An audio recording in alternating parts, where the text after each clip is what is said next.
Hey guys, welcome to 716 Sports Entertainment Podcast, episode number 66, where we are going to break down Monday Night Survivor Series Raw from November the 24th, 2025. So this was the go-home show for Monday Night Raw for Survivor Series, which is coming to you guys live from Petco Park this weekend in San Diego. And it's going to be a good show. So we're going to break it all down for you. As always, I'm Mike with 716 Sports Entertainment, joined by Mr. Sean O'Neill. And Sean, how are we feeling now that we know as predicted, the heels are going to have the advantage in the men's WarGames match? I mean, we had talked about this going on several weeks now that it made sense for the heels to have the advantage, especially because I'm pretty sure that both of us are thinking the same way as far as the results of this match. But I don't know. I like the fact that they did it as a tag team match instead of a Mhm. normal one-on-one. It felt like that was nice to see that switched up a little bit. And overall, I think this was one of the better go home shows in a while. WWE lately hasn't been super great with their penultimate shows before the PLEs like that. I used my Michael Cole word of the day calendar, Michael but Cole, word of the day calendar. I think that this was very good outside of some potential injury news, but I think the episode overall was pretty good. Yeah, we had Logan Paul and Drew McIntyre defeating the Usos via pinfall. A match that had obviously had a ton of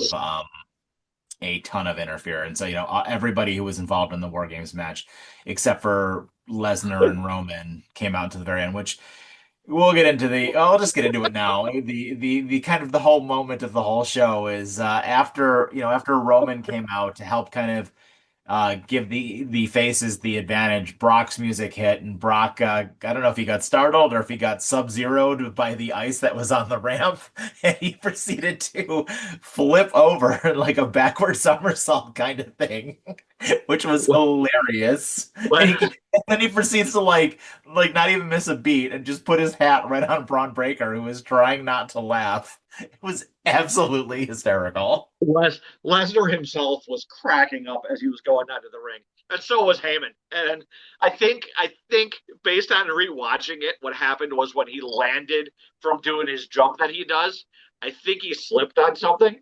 But the fact that he managed to roll backwards and go directly into the rest of his entrance while cracking up 100% made that perfect. And it It is was, so meme worthy that it's fantastic.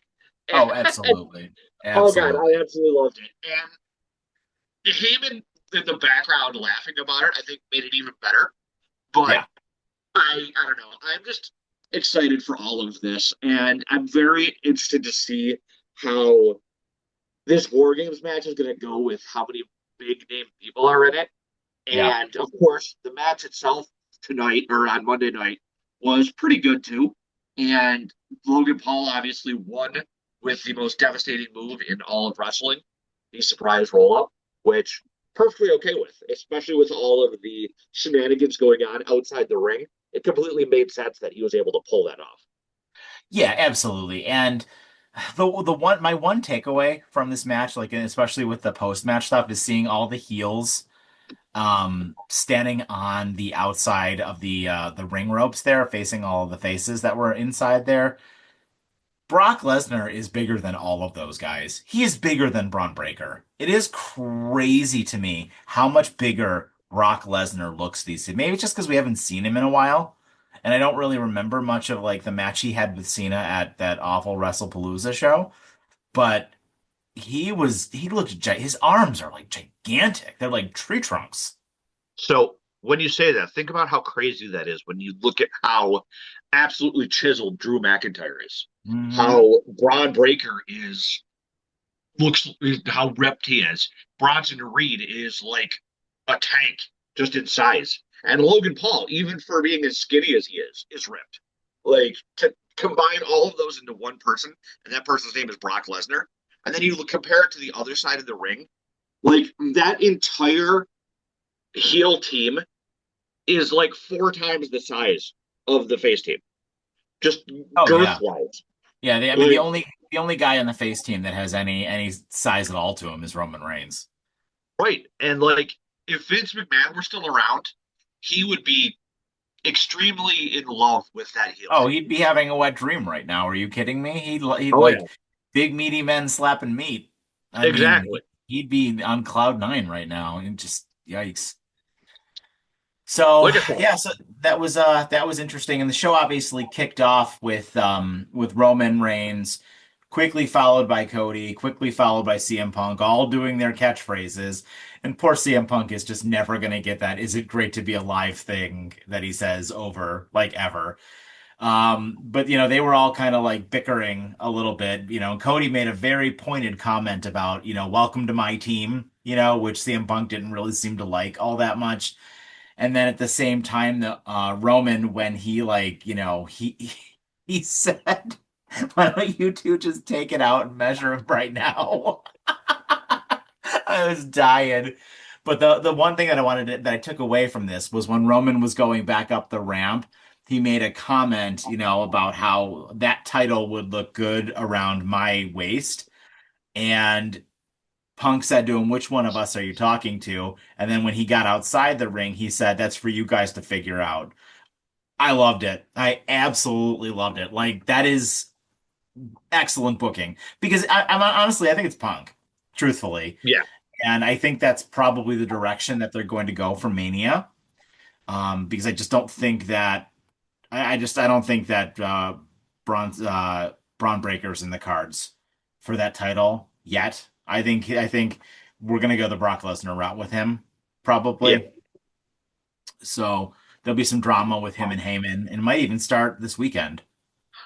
Yep. So, but yeah, that was excellent. I thought the opening segment was all killer. I loved it. I love seeing all three of those guys in the ring. It's just, and I messaged you in our group chat, and I was like, the star power, man, the star power of these three guys, like it's undeniable.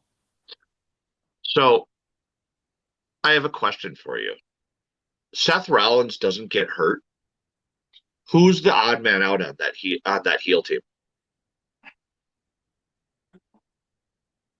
Is it Logan Paul? Yeah, Yeah. yeah, Because I think you have to have Drew in there to counter Cody. And everyone else is part of the vision, basically. So I think that has to be it. But as far as this opening goes, you covered all the bases. I think the fact that Cody made that my team comment over everything was just fantastic. And oh, I don't know. I'm real excited for all of this. And I think you're going to see during the War Games match itself, the faces are going to have trust problems at first because of everything that went down here on that in this opening segment. I think you'll see maybe a little bit more of some of this on Friday before the event, and you'll see a mhm. little bit more dissension there. But it's going to be the heels that have the trust issues when it matters the most, and I Yeah, think that's what's going to happen. yeah, and we'll have our picks for you guys and coming out soon, so stay tuned for those. So we had three matches on the show, and then we had several brawl slash talking segments as well. So we're not going to go in any particular order. We're just going to kind of break it all down.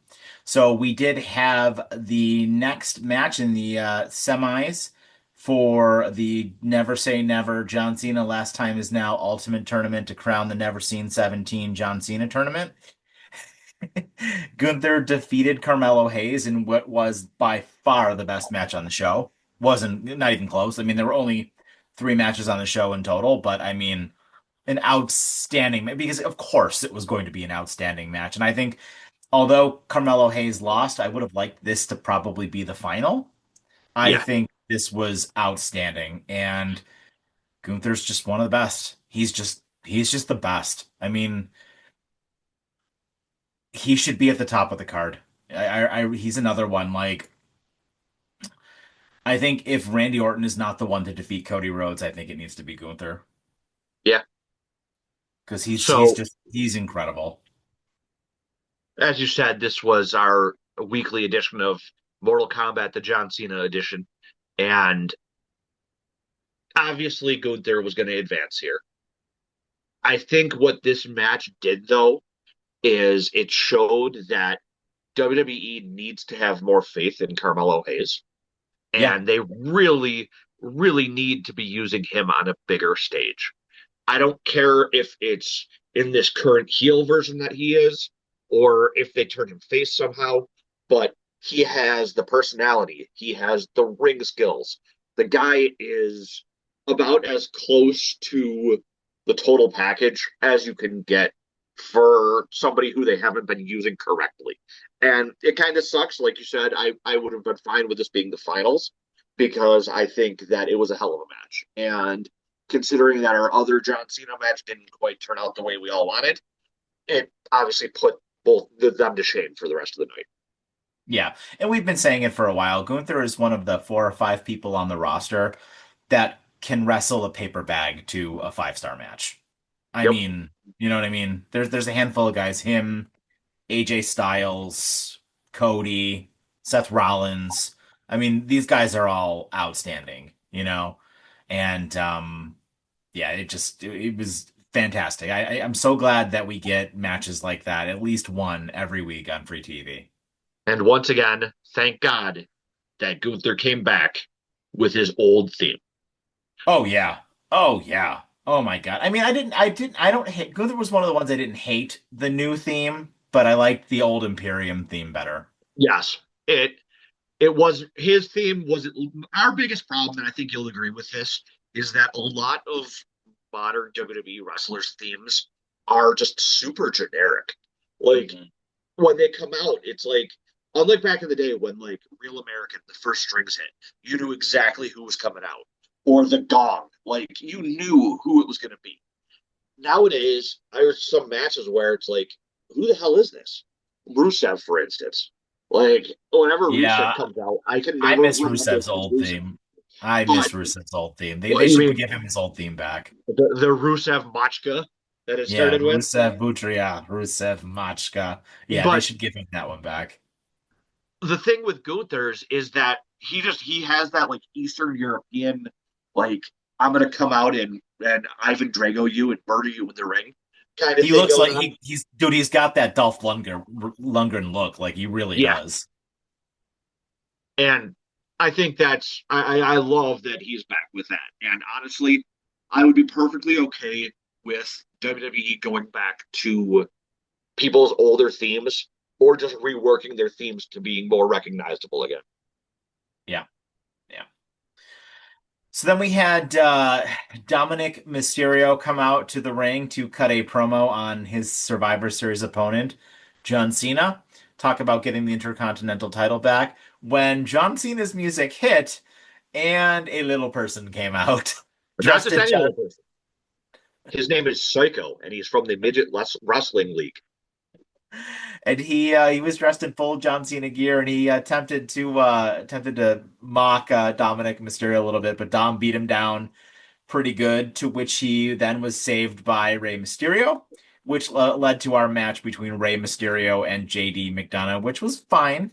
And Rey Mysterio did pick up the win in this match, which I think you mentioned it earlier. We're probably eventually going to lead to a Rey Mysterio retirement match at some point against Dom. And I would bet that that's probably going to be in the cards for WrestleMania. So I'm going to ask this, and you may have an answer, our audience may have an answer, but what exactly was the point of sending out another little person to try to rescue Mini John Cena? Like, on top of it, Ray comes out after Dom kicked the shit out of the dude. Like, what was he rescuing him from? He hit him with a 619. He hit him with a frog splash. Like, is he just gonna like hit him with every move and then he's gonna come out and rescue him? It's like, what is that meme where it's like, stop, I'm already dead. Like, my God. Yeah, But no, Ray, the fact that Ray Mysterio can still go to the degree that he can with not just his age, but all the injuries that he's had, it blows my mind. And I am all for his final match being against his son. I think that would be very telling, or not telling, but very adequate. That he could finally win his son back from the legacy of Eddie Guerrero and go from there. yeah, yep, yep, yep. Oh, and So don't then we forget, shout out Katie McDonough. Yeah. Then we had Becky Lynch, Nia Jax, Lash Legend, and the Kabuki Warriors enter the ring to talk about their upcoming War Games match. And then Becky Lynch talked about her teammates and their opponents made, and how they're going to win. To which Rhea, Io, Charlotte, Alexa, and AJ Lee made their appearance in that order. Lynch told them, come down to the ring, we're going to rip your face off. And, basically just led to a brawl inside of the ring. And, AJ is the star of this group. She looked like the star of this group, and it was really cool to see, like, because they panned the camera on Becky for a second here, and this was the one thing I took away from this, and you could tell Becky's having the time of her life because she was trying not like she worships AJ Lee. Like you could tell she was trying so hard not to like smile, through like her mean face, So it was so cool to see all of these women who just look up to and love AJ Lee. And it was really, really cool just to see this whole thing. And I think this match is going to be awesome. So I'm really looking forward to it. I loved the reactions of the heel team behind Becky while she was monologuing about how literally everything was about her.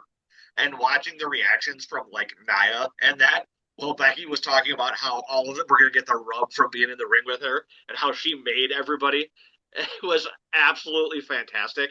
And I think Becky Lynch is just as good at being a heel as a face, if not better. Yeah. I absolutely love that. Just this whole direction that she's gone since, especially since losing the title and the insanity that has followed that. Yeah, absolutely. Then the only other thing to talk about, and you briefly touched on it at the start of the show, was the Solo Sikoa advancing rather quickly due to Penta taking what looked to be a shoulder injury as he went down hard on his shoulder on the outside of the on the ring there. The ref had to call the match, although it sounds like Solo was supposed to win anyway, from what I've been seeing online.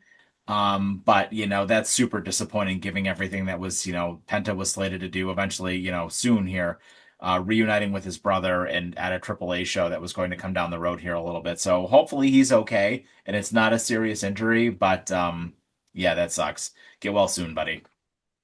So I heard a couple things, and with doing some research prior to us coming on here, I'm still not sure whether or not this is real because, like you mentioned, Solo was allegedly supposed to win regardless.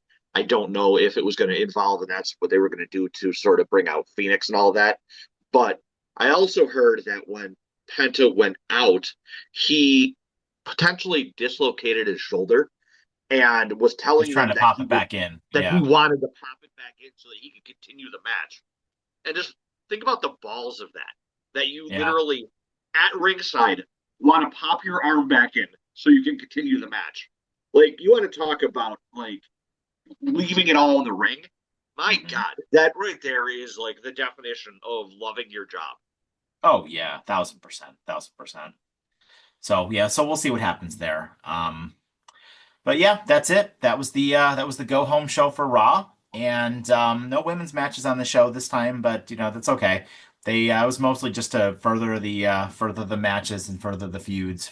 We did have a Stephanie Vecchia cut a promo too, but I mean whatever. It was a backstage thing, And so that's Maxine, yeah, and then Maxine also too, basically getting interrupted by challengers, but nothing here, nothing, no matches, additional things were set or changed. it, So, it sounds um, like Maxine's going to get Natalia to come back her up, especially with all the people gunning for her with this title. I hope that they let her run with it for a little while, and I wouldn't be surprised if it ends up turning into a her versus Natalia feud at some point. yeah. So that was Raw. Good show. What is your final rating for Raw this week as we have Survivor Series in a few days here? So I didn't even realize that there were only three matches on the show because I enjoyed it for the most part.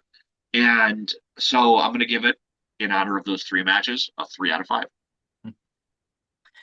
Yeah, it was a good show. I loved the Gunther match. He's just one of the best, and it's so cool to see Roman Reigns, Cody Rhodes, and CM Punk in the ring, and we're not going to get that for much longer. So I am certainly going to relish it. So yeah, I would say my final rating for the show is a Sub-Zero Icicle out of 5.